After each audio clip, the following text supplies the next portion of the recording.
بسم اللہ الرحمن الرحیم۔ آج عراق کے ایسے گورنر کی بات کریں گے جس کے گھر کئی دن چولہا نہیں جلتا تھا، اور یہ تھے صحابی رسول حضرت سعید بن عامر رضی اللہ تعالیٰ عنہ۔ حضرت سعید بن عامر رضی اللہ تعالیٰ عنہ غزوہ خیبر کے موقع پر ایمان لے کر آئے۔ ان کے ایمان لانے کا قصہ بھی کچھ عجیب ہے۔ کہتے ہیں میں ان ہزاروں لوگوں میں شامل تھا جو حضرت خبیب بن عدی کی پھانسی کا نظارہ دیکھ رہے تھے۔ قریش نے حضرت خبیب کو پھانسی پر لٹکایا اور واپس آ گئے۔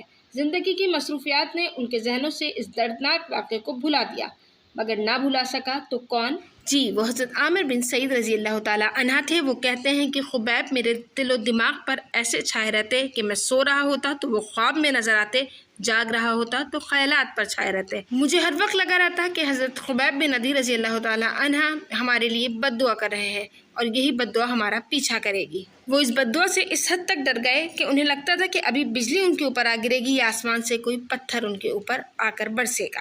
حضرت خبیب رضی اللہ تعالیٰ عنہ کی استقامت اور پھانسی کے اس مظاہرے نے حضرت سعید بن عامر کا سینہ اسلام کے لیے کھول دیا اور آپ نے اپنے اسلام کا اعلان کر دیا۔ پھر ہجرت کی اور مدینہ میں جا کر نبی صلی اللہ علیہ وسلم کی صحبت اختیار کر لی۔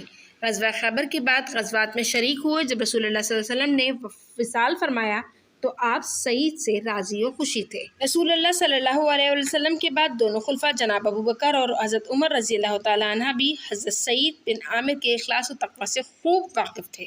حضرت عمر رضی اللہ تعالیٰ عنہ اپنے دور خلافت میں حضرت سعید رضی اللہ تعالیٰ عنہ کو بلاتے ہیں اور کہتے ہیں سعید ہم نے تم کو حمص کا گورنر بنا دیا۔ حضرت سعید معذرت کرتے ہیں امیر المومنین مجھے اس فتنہ میں نہ ڈالیے۔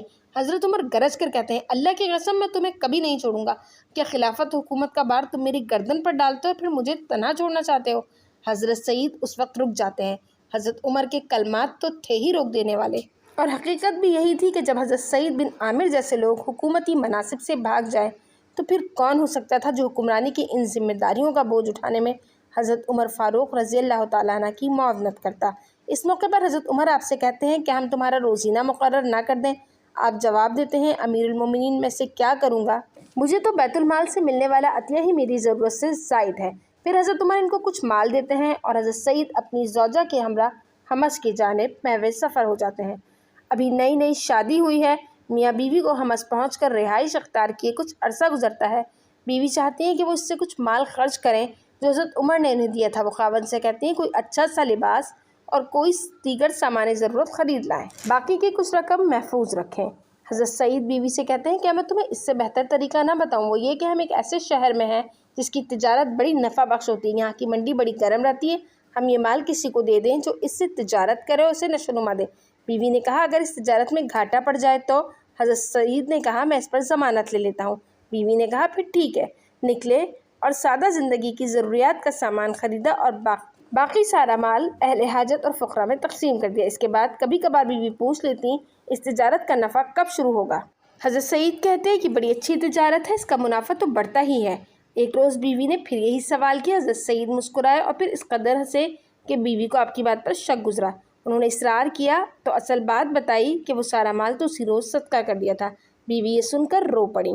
حضرت سعید نے انہیں حوصلہ دیتے ہوئے کہا تم اس مال سے امیر ہو سکتی تھی، نہ وہ کچھ خرید سکتی تھی جو تم خریدنا چاہتی ہو، اور نہ مال کبھی باقی رہنے والی چیز ہے۔ اس کے بعد کچھ تھوڑا ہی عرصہ گزرا تھا کہ حمص سے کچھ باوثوق افراد کا ایک وفد امیر المومنین کے پاس آیا۔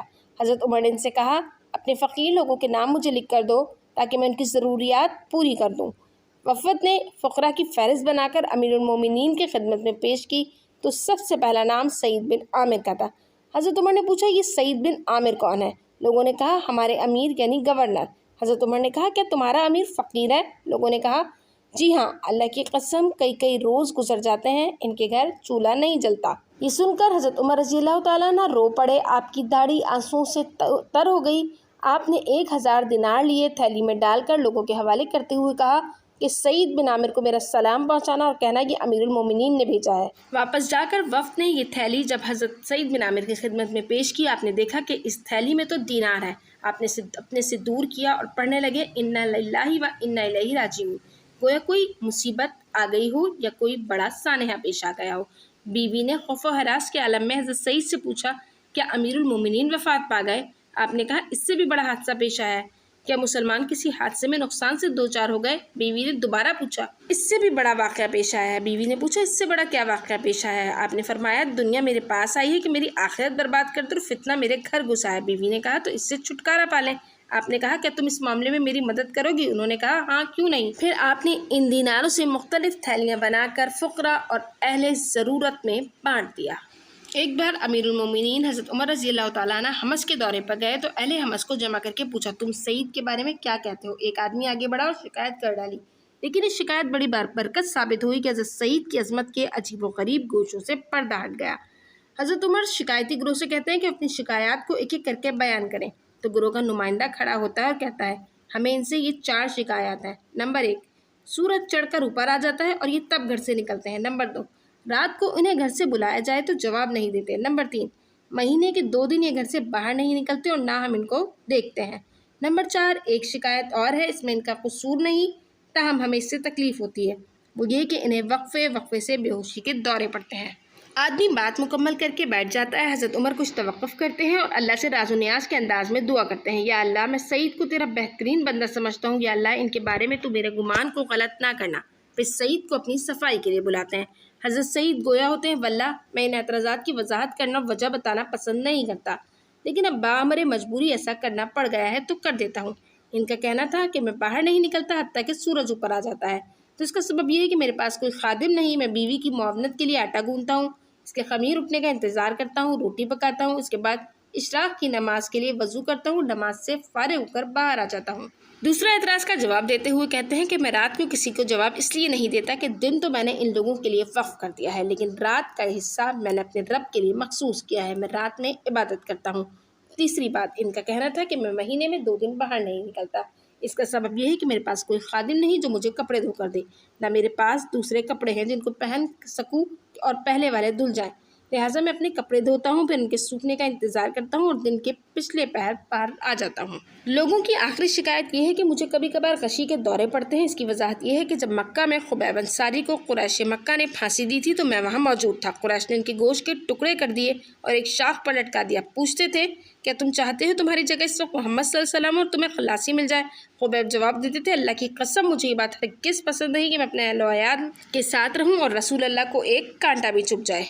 میں جب بھی اس منظر کو یاد کرتا ہوں جو میں نے دیکھا تھا تو میں جب مشرک تھا، اس دن خبیب کی مدد نہ کرنا مجھے یاد آ جاتا ہے اور میں عذاب الہی کے خوف سے لرز اٹھتا ہوں اور بے ہوش ہو جاتا ہوں۔